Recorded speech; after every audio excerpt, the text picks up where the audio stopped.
بسم الله والحمد لله والصلاة والسلام على رسول الله أشهد أن لا إله إلا الله وأشهد أن محمدا عبده ورسوله وما بعد.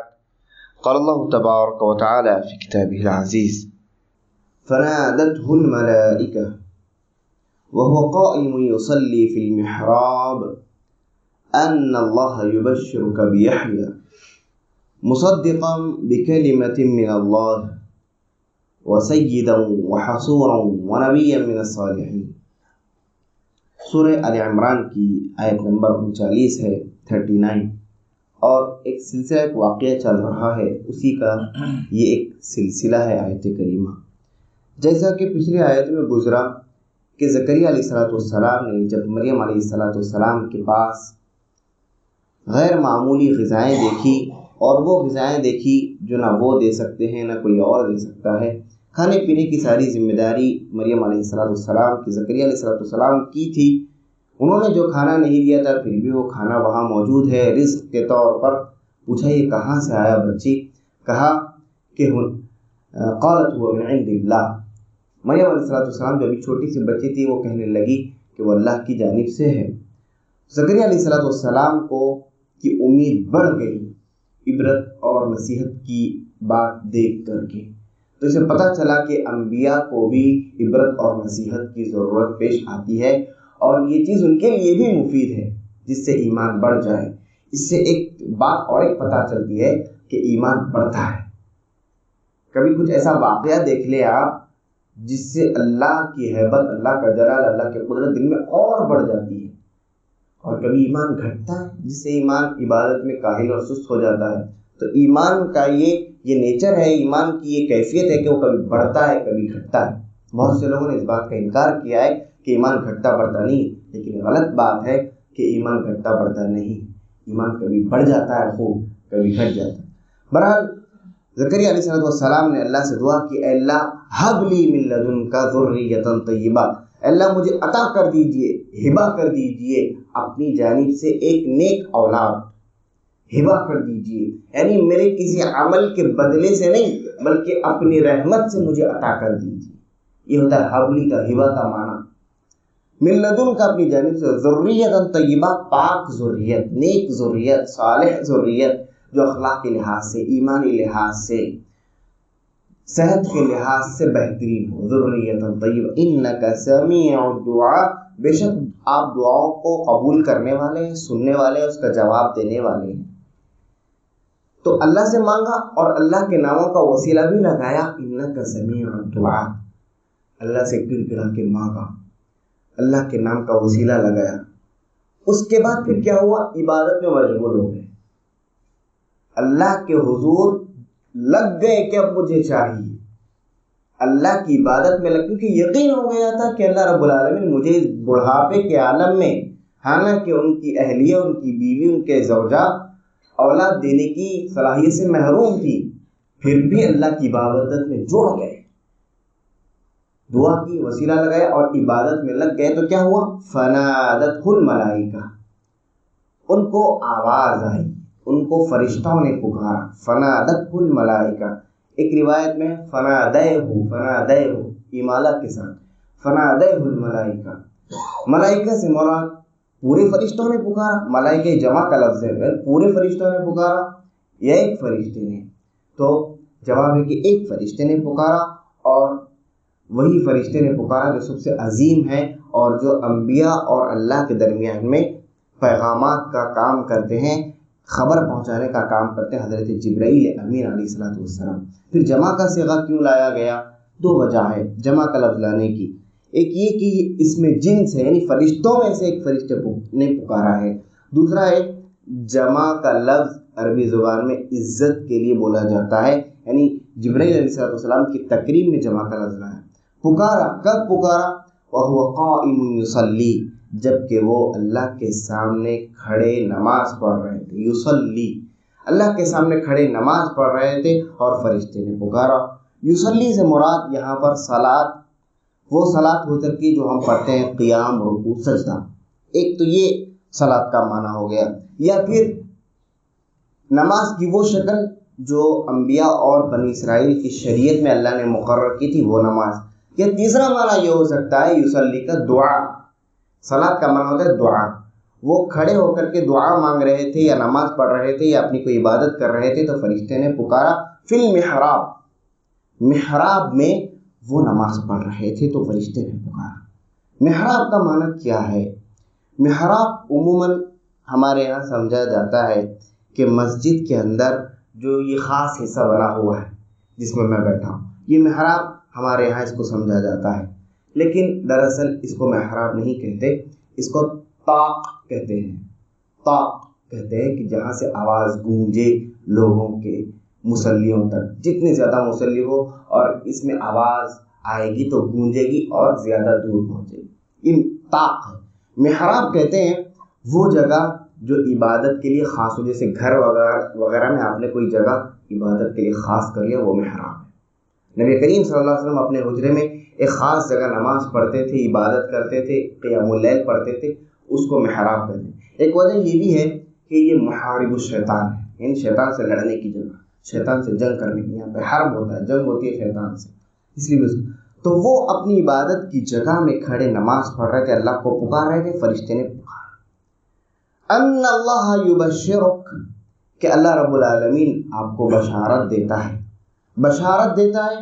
بشارت کہتے ہیں وہ خبر جو چہرے کو بدل دے، بشر، بشر چہرے کو کہتے ہیں بشر، تو بشارت ہو گیا وہ خبر جو بشر کو بدل دے، چہرے کو بدل دے۔ اب وہ خوشی بھی ہو سکتی ہے جس سے چہرہ بدل جائے، اور غم کی خبر بھی ہو سکتی ہے جس سے چہرہ بدل جائے۔ اسی لیے اللہ نے کیا کہا فَبَشِّرْهُ بِعَذَابٍ عَلِيمٍ، اللہ کے نبی صلی اللہ علیہ وسلم کافروں کو عذاب علیم کی بشارت دی، یعنی جس سے ان کے چہرے سکڑ جائیں۔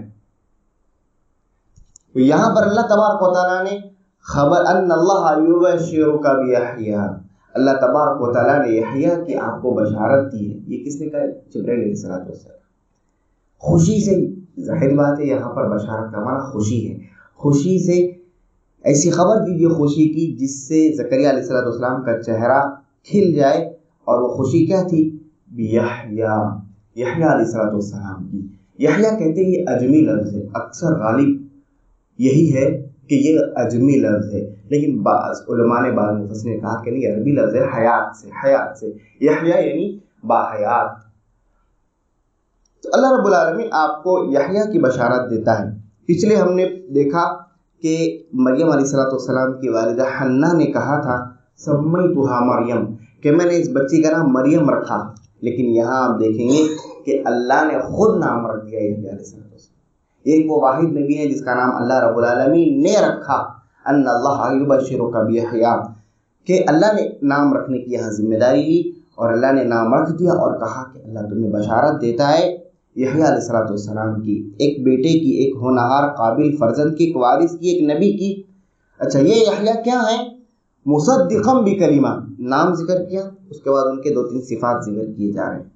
پہلی صفت کا مصدقا بکلمہ، کہ یہ یحییٰ کلمے کی تصدیق کرنے والے ہوں گے۔ کلمہ، کلمۃ من اللہ، یعنی عیسیٰ علیہ السلام۔ عیسیٰ علیہ السلام اللہ کا کلمہ، اللہ نے کہا اور وہ ہو گئے۔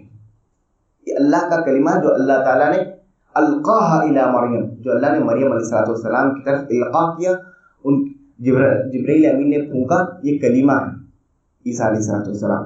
تو یہ یحییٰ علیہ السلام عیسیٰ علیہ السلام کی تصدیق کرنے والے ہیں، یعنی کہ ان کے بعد ایک نبی آنے والے ہیں جو عیسیٰ ہوں گے، تو عیسیٰ علیہ السلام اور ان کی تعلیمات کی تصدیق کرنے والے ہوں گے یہ یحییٰ۔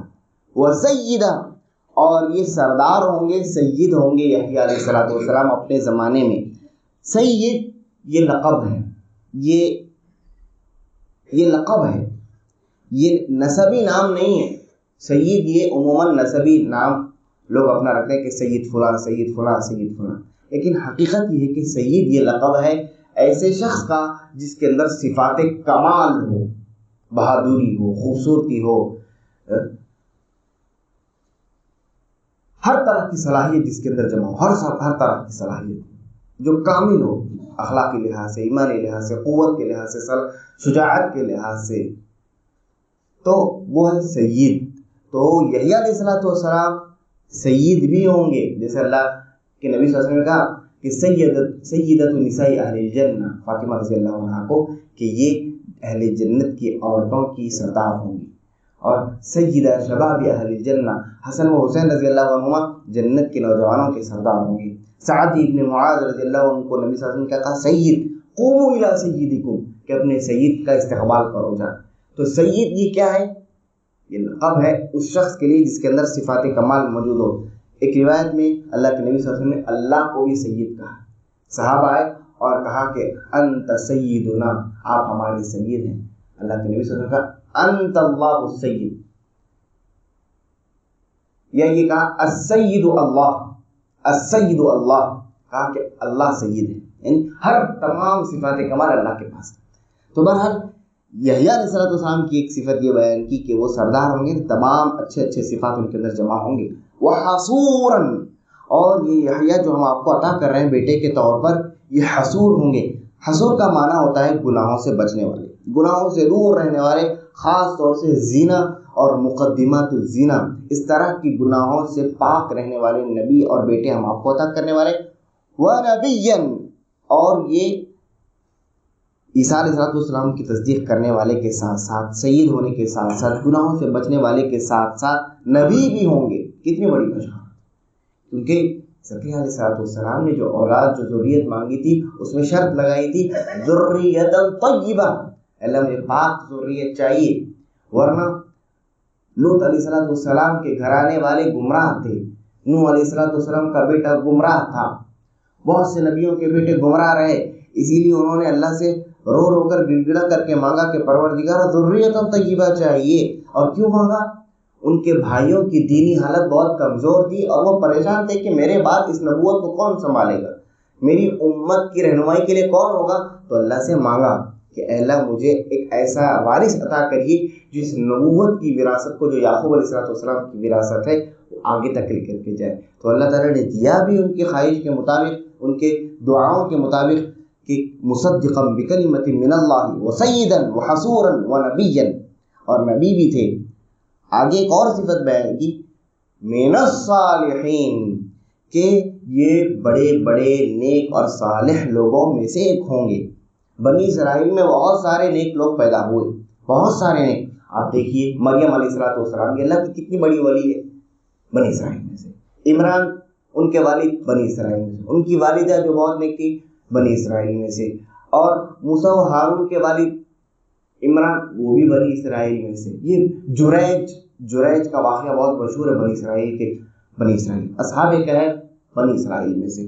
اور وہ 3 لوگ جو غار میں پھنس گئے تھے اور پھر اللہ سے دعا کی، اللہ نے ان کے غار کا منہ کھول دیا، یہ سب بنی اسرائیل کے لوگ ہیں۔ تو بنی اسرائیل بہت اچھے لوگ ہیں، بہت نیک لوگ ہیں اس امت کے بعد، لیکن ہم کبھی کبھی مغالطے میں پڑ جاتے ہیں اس اسرائیل ملک کے نام سے، کہ وہاں کے باشندے تو بڑے شریر ہیں اور بنی اسرائیل کی تعریف بیان ہو رہی، انہوں نے بس نام رکھ لیا ہے، نام سے لوگ دھوکہ کھا جاتے ہیں۔ بنی اسرائیل میں بہت اچھے لوگ آئے اور اس میں انبیاء بہت سارے آئے۔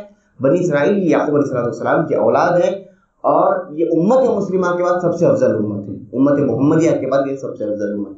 تو اللہ نے کہا کہ یہ یحییٰ علیہ السلام بنی اسرائیل کے انتہائی نیک لوگوں میں سے ایک نیک لوگ ہوں گے۔